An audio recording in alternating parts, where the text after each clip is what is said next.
नमस्कार, आप देख रहे हैं सिटी सेंटर शो। मुंबई से मैं हूं पूजा भारद्वाज और शो की शुरुआत कर रहे हैं उत्तर प्रदेश की खबर से। उत्तर प्रदेश के मेरठ से आज दिल दहला देने वाली ये खबर आई, जहां अपने प्रेमी के साथ मिलकर एक पत्नी ने अपने पति की ही हत्या कर दी। शव के दोनों ने कई टुकड़े किए और ड्रम में भरकर उसे सीमेंट से सील कर दिया। अब इस मर्डर केस में नए खुलासे सामने आ रहे हैं। एसपी सिटी मेरठ ने प्रेस कॉन्फ्रेंस में ये बताया कि सारी प्लानिंग मुस्कान की थी। मुस्कान ने कुछ स्नैपचैट पर फेक आईडी बना रखी थी और अपने प्रेमी साहिल को किसी तरह से हत्या करने के लिए मना लिया था। आरोपी साहिल के कमरे की तस्वीरें भी सामने आई हैं। कुछ तंत्र मंत्र जैसी चीजें उसके कमरे में बनी हुई थी। वहीं आरोपी साहिल की कोर्ट में पेशी के वक्त वकीलों ने उसकी पिटाई की।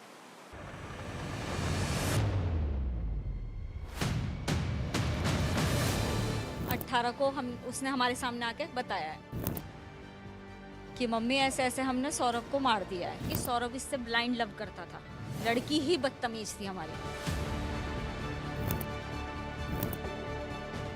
लड़की ही बदतमीज थी हमारी। वारदात की पूरी कहानी को समझने से पहले एक एक किरदार को पहचान लीजिए। ये हैं कविता रस्तोगी। कि सौरभ इससे ब्लाइंड लव करता था, लड़की ही बदतमीज थी हमारी।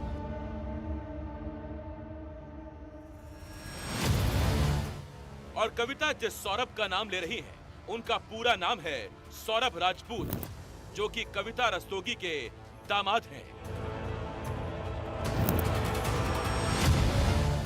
सौरभ की हत्या हो गई है और हत्यारा कोई और नहीं, सौरभ की बीवी ही है, जिसका नाम है मुस्कान। वारदात में एक और किरदार है, जिसका नाम है साहिल।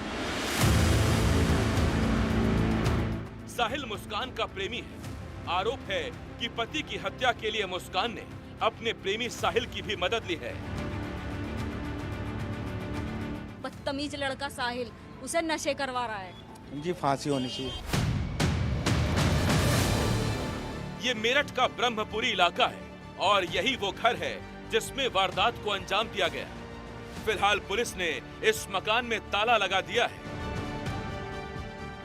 24 फरवरी को जो सौरभ राजपूत हैं वो लंदन से लौटे थे और वो इस घर में आए थे, और उनकी जो 6 साल की बेटी है उसका जन्मदिन 28 फरवरी को था, और बर्थडे के बाद यानी कि 4 मार्च को इसी घर के अंदर सौरभ की हत्या को अंजाम दिया गया।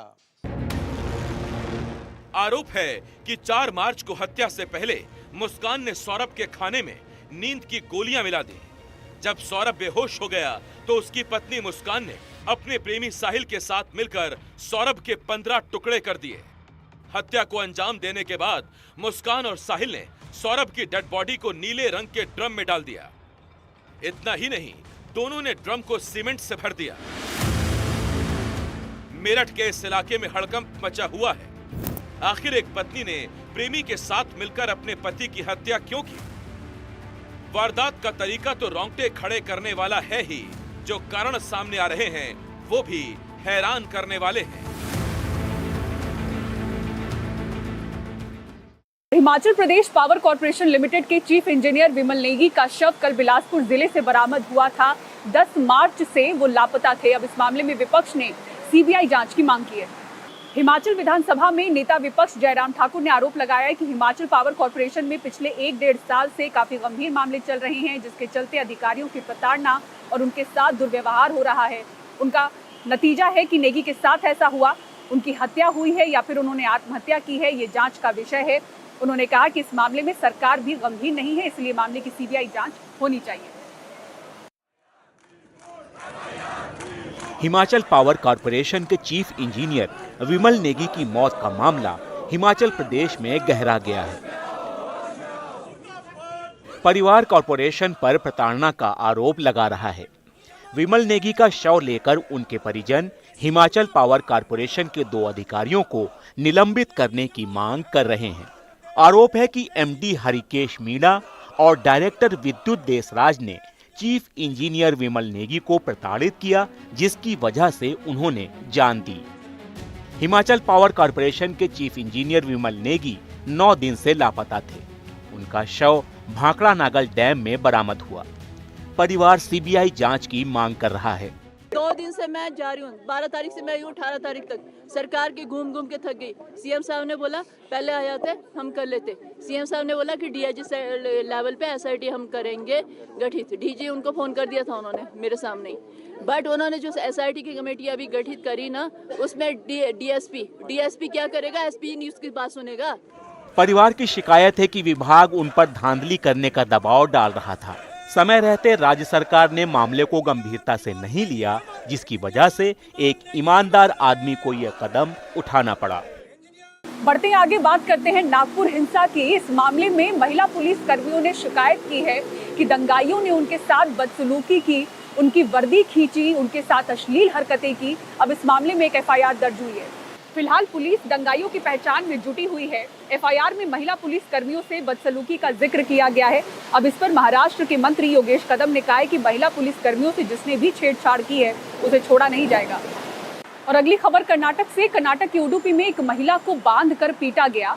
उसकी पिटाई करने वाले लोगों का कहना था कि महिला ने मछली चुराई है। महिला को पीटने वाले 4 लोगों को गिरफ्तार किया गया है। पेड़ से बांधकर महिला की पिटाई करते ये लोग महिला पर मछली चुराने का आरोप लगा रहे हैं। जब ये वीडियो वायरल हुआ तो सीएम सिद्धरमैया ने पुलिस को इस घटना के लिए जिम्मेदार लोगों के खिलाफ सख्त कार्रवाई करने का निर्देश दिया। सीएम ने कहा कि चाहे कारण कुछ भी हो, इस तरह से महिला को बांधकर पीटना न केवल अमानवीय है बल्कि ये गंभीर अपराध भी है। कर्नाटक जैसे सांस्कृतिक रूप से समृद्ध राज्य में इस तरह का असभ्य व्यवहार शोभा नहीं देता। पुलिस ने कई धाराओं के तहत मामला दर्ज किया है और इस मामले में 4 की गिरफ्तारी हुई है। और कोचिंग के कारोबार पर जरूरी अंकुश लगाने के लिए कोचिंग से जुड़ा एक विधेयक राजस्थान विधानसभा में पेश किया गया। माना जा रहा है कि इससे कोचिंग संस्थानों की मनमानी पर रोक लगाई जा सकेगी। हालांकि इससे पहले जो ड्राफ्ट विधेयक पेश हुआ था उसके 2 प्रावधान इससे हटा लिए गए। राजस्थान विधानसभा में कोचिंग सेंटर नियंत्रण और विनियम विधेयक। इसके पीछे सरकार की मंशा ये है कि कोचिंग में पढ़ रहे बच्चों का तनाव कम हो और छात्रों में आत्महत्या की प्रवृत्ति न पैदा हो। इस संदर्भ में बिल में कई सकारात्मक प्रावधान हैं। कोचिंग पे नियंत्रण रखने के लिए एक प्राधिकरण का गठन, हर जिले में कोचिंग पर निगरानी रखने के लिए समितियां, छात्रों के लिए मनोचिकित्सकों से परामर्श की सुविधा, उन छात्रों के लिए मदद जो क्लास में पिछड़ रहे हैं, एक दिन पढ़ाई से छुट्टी और मनोरंजन का आयोजन, छुट्टी के बाद एग्जाम नहीं रखना, कोचिंग सिर्फ 5 घंटे दिन में, और अगर कोई छात्र कोचिंग छोड़ना चाहे तो आसानी से फीस वापसी। लेकिन इस विधेयक में 2 अहम पहलू नहीं जोड़े गए हैं। बिल के पहले प्रारूप में सरकार ने कहा था कि 16 साल से कम उम्र के बच्चों को दाखिला कोचिंग में नहीं होना चाहिए और बच्चों के दाखिले से पहले एक एप्टीट्यूड टेस्ट लिया जाए। लेकिन ये अब अभिभावकों पे छोड़ दिया गया है कि वो एप्टीट्यूड टेस्ट दिलाना चाहते हैं या नहीं। कोचिंग उद्योग को नियंत्रण में लाने के लिए आज राजस्थान सरकार ने सदन की पटल पर कोचिंग इंडस्ट्री को रेगुलेट करने का एक बिल रखा है, जिसमें एक प्राधिकरण भी बनाया जाएगा जिससे कोचिंग उद्योग पर नियंत्रण रखा जाएगा। जयपुर से कैमरा पर्सन जसराज के साथ हर्षा कुमारी सिंह, एनडीटीवी। और दिल्ली नगर निगम में आज फिर हंगामा देखने को मिला। आज भी पार्षद मेयर की मेज पर चढ़े दिखे। हालांकि इसी हंगामे के बीच बजट पास किया गया। दिल्ली नगर निगम के बजट सत्र के आखिरी दिन एक बार फिर हंगामा हुआ। सदन की कार्रवाई शुरू होते ही कांग्रेस और बीजेपी के पार्षद वेल में आ गए और नारेबाजी करने लगे।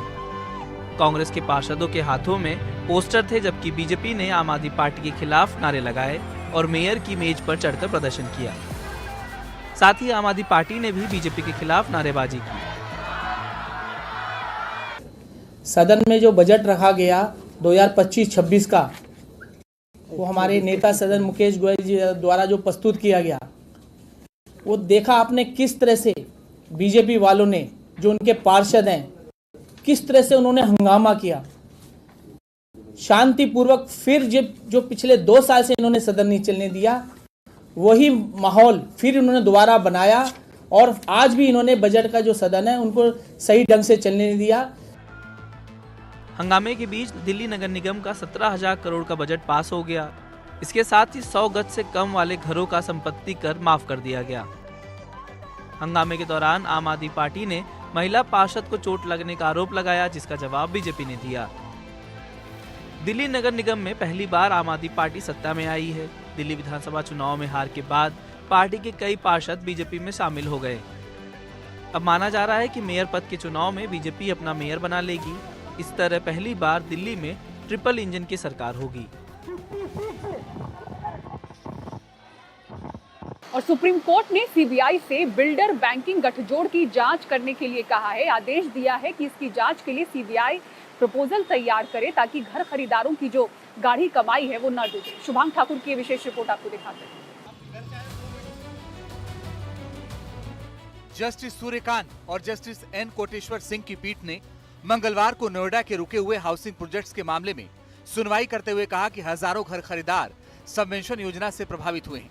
इस योजना के तहत बैंकों ने तय सीमा के भीतर परियोजनाएं पूरी किए बिना बिल्डरों को आवास ऋण की 60 से 70% राशि का भुगतान कर दिया। सबवेंशन योजना के तहत बैंकों ने स्वीकृत राशि सीधे बिल्डरों के खाते में भेज दी, लेकिन जब तक घर खरीदारों को फ्लैट नहीं मिलते तब तक उन फ्लैट्स की ईएमआई का भुगतान बिल्डर करते थे। लेकिन अब जब बिल्डर अपनी ईएमआई का भुगतान नहीं कर रहे हैं तो बैंक घर खरीदारों से ईएमआई मांग रहे हैं। सुप्रीम कोर्ट ने कहा कि उसे इस मामले में किसी माफिया के शामिल होने की उम्मीद नहीं है, लेकिन उन्होंने सीबीआई को इस जांच में पूरी स्वतंत्रता दी है। कोर्ट ने यह भी कहा है कि वो इस मामले की गहराई तक जाना चाहता है ताकि लोगों की शिकायतों का समाधान हो सके। और एनडीटीवी के रेसिडेंट एडिटर अनुराग द्वारी को बड़ा सम्मान मिला है। अनुराग रामनाथ गोयनका अवार्ड से सम्मानित किए गए हैं। उन्हें ये पुरस्कार इन्वेस्टिगेटिव जर्नलिज्म यानी कि खोजी पत्रकारिता के लिए मिला है। अनुराग ने लगभग 4 वर्षों के अंतराल में मध्य प्रदेश में नर्सिंग स्कैम का परत दर परत खुलासा किया। इससे हजारों स्टूडेंट्स का भविष्य बर्बाद होने से बचा। Set of awards is in the category of investigative reporting.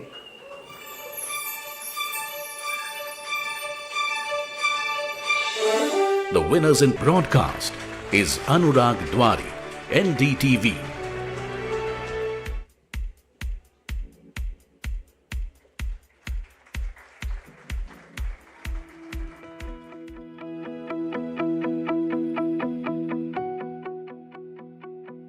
ये सम्मान है सच को सामने लाने की ताकत का। ये पुरस्कार है पेशे के धर्म को निभाने का। ये सम्मान है देश के भविष्य की लड़ाई में जीत का। तो ये इसकी इतनी परतें थी और ये इतना बड़ा मामला है क्योंकि देखिए कोई भी डॉक्टर आप 2 या 5 मिनट देखता है, अधिकतर वक्त आप नर्सिंग स्टाफ के साथ बिताते हैं। अगर वो ठीक तरह से क्वालिफाइड नहीं हो तो ये एक तरह की हेल्थ इमरजेंसी है। तो इसी बारे में हमने तफ्तीश की और हमारे संस्थान का बहुत बहुत शुक्रिया, हमारे संपादकों का शुक्रिया जिन्होंने इस खबर को इतनी तवज्जो दी और ये लंबे वक्त से हम चला रहे हैं। कोशिश यही है कि उन छात्रों के साथ न्याय हो और उन कॉलेजों को, उन अधिकारियों को, उन नेताओं को दंडित किया जाए जिनकी वजह से मध्य प्रदेश में इस तरह का घोटाला पनपा और इतने छात्रों का भविष्य खराब हुआ। और जो बगैर पढ़े लिखे पास हो गए हैं वो जाने किन किन अस्पतालों में कार्यरत होंगे और किन किन मरीजों की ज़िंदगी से खिलवाड़ कर रहे होंगे।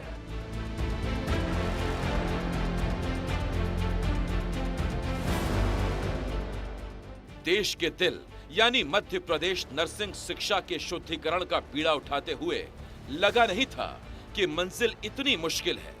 मुहिम शुरू करते हुए लगा नहीं था कि लड़ाई इतनी लंबी है। फिर भी चुनौती का अंदाजा जरूर था और हम चुनौतियों से 2-2 हाथ करने के लिए तैयार। जल्दी ही समझ में आने लगा कि गड़बड़ियां एक जगह नहीं है, जड़ से शुरू होकर हर डाल तक हैं।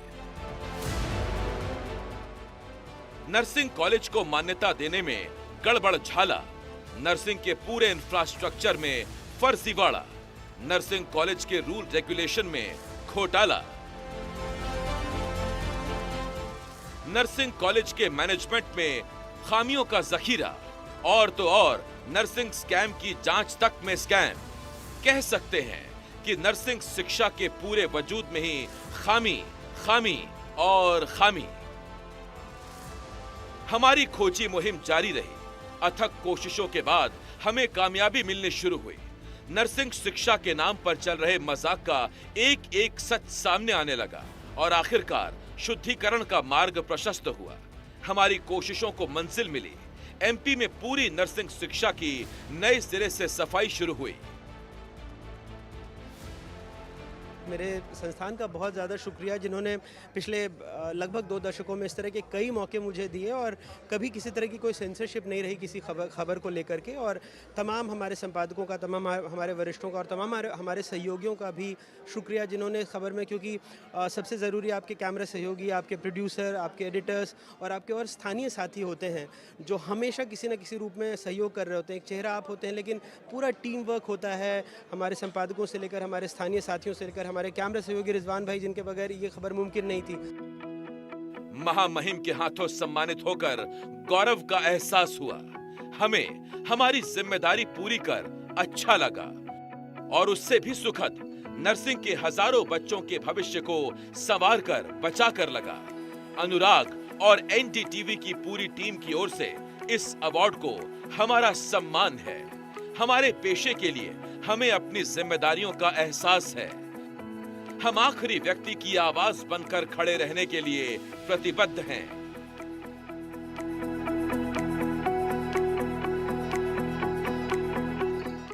और सिटी सेंटर शो में इतना ही। पूरी टीम को दीजिए इजाजत। खबरों के लिए बने रहें एनडीटीवी इंडिया के साथ। नमस्कार।